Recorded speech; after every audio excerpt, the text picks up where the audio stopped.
What did that one teacher do to you that you'll never forget? I faked my way through 4th and 5th grade math. I never understood how to do long division, but managed to hide that from the teachers and answer test questions by reverse multiplication, basically guess a number and multiply it out and see how close I would get, and keep doing it until I got the answer. My 6th grade math teacher figured out that I was faking, and had no idea how to actually divide anything. She had me come in one afternoon to help with cleaning the erasers. All the kids fought for this privilege, so I was thrilled, sat me down and tutored me until I grasped the concept. Bless you, Mrs. Gillespie. Basically guess a number and multiply it out and see how close I would get, and keep doing it until I got the answer. That's not faking, you discovered binary search, lol. I truly thought I was the only one that did that. Long division was something I couldn't grasp as a kid, heck even as a teenager. That's how I always did it too. There's a lot to be said for reverse engineering. At my high school, we had an annual week-long science trip, fully paid for by fundraising. Only 4 people were selected to go each year. My sophomore year, I was chosen. I knew there was no way I was going to be allowed to go. I had never been out of the state, never been on a single vacation, never been on a plane and never been away from home for more than 24 hours. My parents were incredibly conservative and immediately said no. I had a science teacher who just didn't accept the no. Instead of just giving up and selecting someone else, he called and tried to convince my parents. When that didn't work, he came to my house and had dinner with my family to convince my dad that I would be an asset and he would be doing me a disservice by not letting me go. He sat and ate my mom's terrible cooking and talked to my parents for over 2 hours until he got a "we'll think about it." Then he just kept following up. I had never had someone in my corner like that before, who was willing to go to bat for me like that. He wore them down and it was the best week of my teenage life. I'd never seen the ocean. 20 years later and I can still recall every detail of that trip. It was a major pivot point for me. This story hit home a bit for me. It is really great you got to have that awesome experience. What a beautiful story. I am so glad that teacher really went above and beyond. If you can somehow get in touch with him and let him know that trip meant the world to you, please do. My physics teacher in high school hosted an annual trip to Walt Disney World in Orlando for 15 to 20 kids for over a week. I was one of the better and most interested students in his class. He was an incredible teacher who found examples in physics everywhere. He also used to work for Disney prior to teaching. Since my family was not so well off and I could not afford the trip to Walt Disney World, I declined when he asked me if I was going to join. He probed a bit and he somehow found the funds to have me join without me even inquiring. I don't know if he pulled school money or there was a surplus, but either way, that was one of my best memories from that school. I still keep in touch with him 15 years later. There was no school money or surplus. This man paid for the trip out of his own pocket because he's a rock star. Teachers are awesome. In high school, one of my teachers had this duckbill whistle literally shaped like a duck's bill and it made a quacking noise. She used it to get the class attention. One time I guess we were being extra rowdy and she blew the ever-loving shit out of it and the class went stone dead quiet. She got this shocked look on her face, and then took her hairpin out and dropped it and the whole class heard it hit the ground and she got this big grin on her face and we all just busted out laughing. Haha. She must have been pleased with herself. My band teacher drove me home several times after the 7 p.m. jazz band practice. My dad was supposed to pick me up but several times he fell asleep and didn't answer the phone when I tried to call. Reminds me of my family. I'm the youngest, so literally everyone else can drive, and there was always at least one car, but they never showed up on time. There was this one band concert when I was a freshman where literally every other kid had gotten picked up but I was still stuck sitting there. For an hour. At the time I thought my band teacher was mad at me but looking back she just seemed so sad. She waited with me the whole time. I can't forget the way she said, "Well, I can't just leave you here." From 8th through 10th grade, my history teacher would give me rides home every day because I lived across town and didn't have any other way to get home. She let me eat lunch in her classroom in high school because I was bullied a lot. I even ended up designing a tattoo for her. It was her son's name in calligraphy on her inner wrist. She was a big source of stability for me in a really turbulent time. Ms. M, if you're reading this, thank you. The professor I had for my Calculus 100 class in university was awesome. He was a good teacher and funny and engaging, if it was a first-year class with over 100 people in it. I was just a face in a big crowd. I was on campus after hours a couple years after I graduated. They run programs for kids in the evenings and was dropping off my oldest and I saw him. He stopped, looked at me hard, and said first name last name.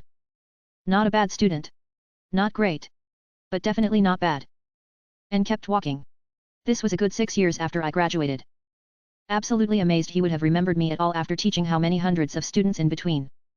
That is just crazy. I had the opposite with my high school band director. When I was a senior in high school, I was walking down the hall with 2 of my friends who were also in band.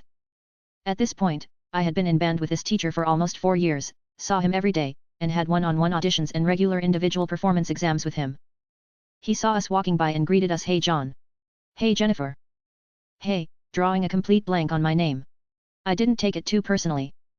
He was really nice, but he was one of those people who was really focused on the music to the exclusion of everything else and was kind of flaky. I wouldn't be surprised if he identified us all in his head by our instruments and the sound of our playing first and faces and names a distant second. Really crazy. What's strangest is that the middle kids are the hardest to remember. It is the worst and the best that I remember the names of. Had the police come to the school because he had reason to believe I was smoking cigarettes and using drugs in 7th grade? No, both of my parents smoked in the house. I didn't even know I smelled like cigarettes until the police told me why they were searching my backpack, desk, and locker. WTF, what country do you live in that they'd send the police to check if a kid is smoking cigarettes? Either your law enforcement is being misused or there is no crime where you're from and they have nothing better to do, lol. 3rd grade MRS Jones. My dad had just deserted us and we were suddenly destitute. She bought my school pictures for us and paid my lunch bill all year. She never said a word about it. Only found out later. Bless her. In 5th grade I had this teacher who was very gruff. Most of us didn't like her because she was such a hard ass. Like military style with discipline and homework completion. She wasn't mean, but she wasn't nice either. Then I found out my parents were getting a divorce. I showed up to school one day visibly upset, kinda shaky, and had obviously been crying. She basically grunt-rasped decidedly undecided, hallway. Now. I was so not in the mood to be scolded and I knew I was a mess. I stomped out into the hallway. She told me she knew what was happening at home, asked me if I was okay, then listened to me sob and break down about how I felt. She gave me a hug and asked if I wanted to spend an hour or so in the library since she knew I loved books and then I could ground myself. It was so unexpectedly kind. I will never forget it.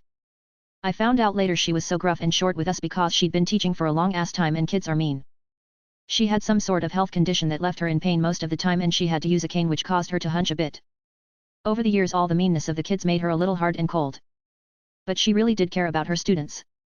That makes me so sad. What a sweet lady. It was probably not the first or last time she did that.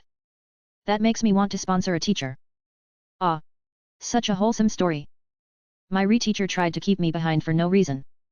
I'm a complete goody two-shoes and he gave me my first ever detention for asking my friend about what textbook page we were reading after coming to class late following an appointment. The guy tried to make me pick bits of paper and rubber bands off the floor as he watched me do it. I walked out, with zero consequences. Wish I did that. I got detention because some other kids started rummaging around in my pockets, and my teacher said he'd talk to me about it after school. He didn't and I wasted an hour of my life in a classroom. Told me I was smart and could succeed. I had spent the past couple years at a private school, trying so hard to prove myself. Despite doing well academically, I didn't fit their cookie-cutter mold, so I was looked down on by other students and administration. When I told the guidance counselor that I wanted to be pre-med and go to medical school after college, she pretty much told to lower my expectations because I wouldn't succeed. At the end of my college math class my senior year of high school, I ended up in my professor's office to look at what I had missed on my final. He told me that I had done well, and that I could my PhD in math if I wanted. That was not what I wanted to do, but when I told him I wanted to be pre-med, he looked at me and said, "You're going to well in that. I know you will succeed." 6 years later and I'm halfway through my second year of medical school, and his words still ring in my mind. Tell your guidance counselor to suck it. Seriously, they're the worst. Mine told me I would be a terrible teacher, and now that I'm a great one I look back and realize she was just a terrible person. Wishing you the best in med school. You go. In my senior year, my English teacher asked me if I was manic-depressive after turning in a personal essay, only for me to get diagnosed with bipolar disorder a week later. How can they diagnose a person from a paper? I know people who are told they are schizophrenic have the best painting that are so unusual. He knew my home life wasn't the best. He saw a bright kid but someone who struggled with just, following orders. He wrote home as I was failing and spoke more kindly about me than most had ever done. It was very nice. Sweet. When I was in 7th grade there was a teacher at my school that was essentially a love child of Santa and an elf. Dude was 5 feet 2 inches, over 300 pounds, and had a beard that would put Gimli to shame. My first ever conversation with this man ended with him saying, "Now you go get yourself something to eat, big man." Shit caught me so off guard, I didn't realize what he had said until after I walked away. Did you go to school in the mines of Moria? Plot twist, he was talking to himself about his post-conversation snack. Not me. My brother, he had one of those haircuts that was popular in the mid-90s where you have long fringe maybe 5, but skinhead the rest. He was a skateboarder. Anyway, the wood shop teacher decided that the haircut was an health and safety hazard and swiftly cut his hair in front of the whole class, meanwhile berating him, "Kids today, etc. etc." My brother was 12 and came home from school crying. My father was less than pleased, and apparently went up to school and made a right kerfuffle, as he should. My mother was very embarrassed by it all. I'll never forget. I mean, that's technically assault. You have bodily autonomy over your hair and someone else can't do that without consent. But also I assume this was also years ago when they gave a shit less. Good lord, in the position of the father I don't know if any kerfuffle I could make would be enough. I hear a teacher shaves my kid's hair and they'll be hearing from me in very loud decibels. How could anyone consider that they're right? Had a high school art teacher who would let me stay in his classroom during lunches. Always gave me half his sandwich and other extra food because he knew I didn't eat much otherwise. Edit. He would also keep a drawer in the classroom stocked with snacks so that I could swing by and grab something between classes if I needed. No, he never did anything questionable, and no, I never fell asleep after eating the sandwiches.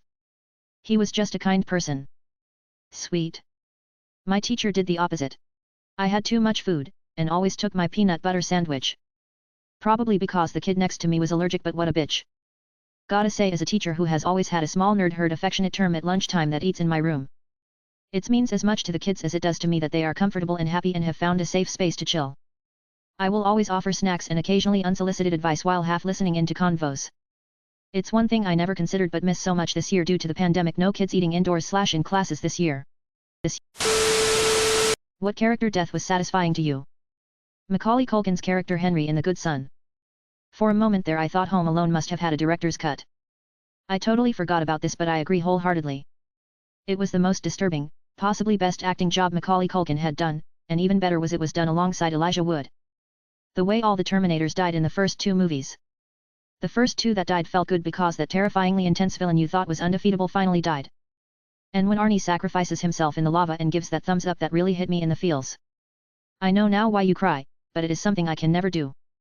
In the first two Terminators they really do sell the idea that these androids are unstoppable. The first one especially. I saved Tarasof from the first John Wick movie. It was just a fuck and /bang /. Love how matter of fact it was. Zero hesitation. Just walks up, shoots him dead, and walks away. Great scene. Gotta go with General Pong Krell. He deserved it. Watched that episode for the very first time yesterday. I wholeheartedly agree. R/fuck Pong Krell. Pong Bichos Krell was a traitor to the Grand Army of the Republic. Frogman was a piece of shit. You're pretty clever, for a clone. Fuck Pong Krell. All my homies hate Pong Krell.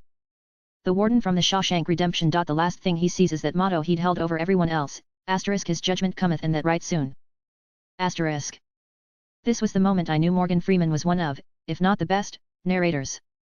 Amazing it wasn't planned that way when the movie was made, glad it worked out. Salvation lies within best fucking movie of all time. The music/hope scene gives me mad chills every time. Scrolled all the way down to see if someone else would think this, take my free award. The death of Joaquin Phoenix in Gladiator. That movie made me cry at like age 10 LMAO. That final scene with him seeing his family again. Damn man. I hated Joaquin Phoenix after seeing that movie as a kid. He left a huge impression on my younger self and it took a while to get over that. Every character killed by Arnold Schwarzenegger in history let off some steam. Bennett. Consider it a divorce. He had to split. Remember when I said I was going to kill you last? I lied. Stick around. You are one ugly motherfucker. Don't forget when he kills the mutant with a big drill in Total Recall and says screw you. You're fired. True lies. To be or not to be? Not to be. See you at the party. Don't wake my friend, he is dead tired. You think this is me? It is. Todd from Breaking Bad. Meth Damon. Fuck that moon-faced psycho. Get strangled on the floor where you belong. I was so happy when good Todd from BoJack Horseman killed evil Todd from Breaking Bad. The same actor's death in Black Mirror was pretty satisfying too. Luke from Percy Jackson books, it just worked so well narratively. All the deaths from that first series really felt real. They showed the consequences and tragedy of war in a way that was palatable for middle schoolers. Couldn't agree more. Luke's character was so well written. Uncle Rick managed to give a character so much depth while writing a book essentially meant for children. Respect. Yeah, Luke is a great character. I was sorry for him at the end, but I knew it was necessary. You know who made me happy for his death? That little piece of shit of Octavian. I was smiling when I understood what was going to happen. Don't feel guilty, Nico, the fandom is thanking. The asshole in Train to Busan who kept shoving people into zombies to save himself. I was looking for this comment. His death was 100% well deserved. Asshole is an understatement. He murdered like 4 people. Smeagol/Gollum, a perfect fitting end for him. Finally free, no longer fighting all his internal battles, no longer a slave to the ring. Edit, I think I phrased the last part a bit poorly. Smeagol died a slave to the ring, but I think death was the only way to truly be free from it, the ultimate redemption. Having lived so long, but dead inside for so many years because of it, it seemed only fitting to physically die simultaneously with the destruction of the object that bound him to that miserable life. Yet, but when that third eagle showed up for him in the movie, I don't know if it was in the books as I haven't gotten that far in reading them yet, it kinda broke my heart. He was doing so well until Faramir, and I hate Frodo for not defending him more. Admiral Zhao. Seeing where he ended up in Locke was so unsettling though tbh. It's kind of cool how he wanted to be a historic person so bad, but he wasn't even referenced in season 2 or 3, not even the friggin' Ember Island players. Micah Bell. The bastard deserved death 100 times over. Never have I hated a fictional character more. R/fuck Micah. Lust from Full Metal Alchemist Brotherhood. Holy fuck, it was amazing the way Roy just unleashed deer hell upon that psycho bitch with just the flick of a lighter. It is what solidified Roy as my favorite character in the show. Mustang goes from classic shonen rival to a perfectly autonomous character and the baddest motherfucker ever with such power there. I mean, it was already established as a character, but generally that stuff has those masks and roles that are hard to shake off. In that episode, Mustang tells the reader/watcher, hey bitch, I do have agency. All of the homunculi's endings were satisfying in their own way. Lust, the seductive murderer being burned to death on her knees by known womanizer after claiming she would never kneel down to another man. Gluttony with his unending hunger being eaten alive. Sloth who only wanted to rest dying from exhaustion along with his wounds after giving it his all. Envy who always looked down upon humans, showing he was actually jealous of them. Wrath who felt angry at everything, died at peace with how his life turned out. Pride who abandoned his namesake simply to survive but was prevented from succeeding by a man who kept his pride even through death. Greed, always wanting more, died satisfied with what he had. And Father who sought knowledge but died knowing he would never know what he wants to know. Don't forget his roasting of Envy too. Both were so satisfactory. Greed was so satisfying too, realizing in his last moments that he had everything he truly wanted, he was at peace. The answer for me will always be Hans in Die Hard. Skillfully done by Alan Rickman. It isn't Christmas till you drop Hans from Nakatomi Plaza. Just don't tell the actor when he is being dropped and you'll get one of the best dying faces in cinema history. That look of surprise on his face as he plummets to his death is entirely genuine. Rickman was nervous about the stunt, so they told him they would count down so he knew when to expect it. They dropped him early. All of Edmond Dante's enemies in the Count of Monte Cristo. He meticulously destroys each and every last one of them for what they did to him. Coin in Mockingjay. Her death was dumb funny to me. General Shepard from MW2. That knife throw from Soap to Shepard's face was so satisfying. 5 years ago, I lost 30,000 men in the blink of an eye. Rip Ghost. Makarov 2 hanging that asshole in MW3 was oddly satisfying. Like and subscribe for more Reddit content. Watch the next video at the top of your screen.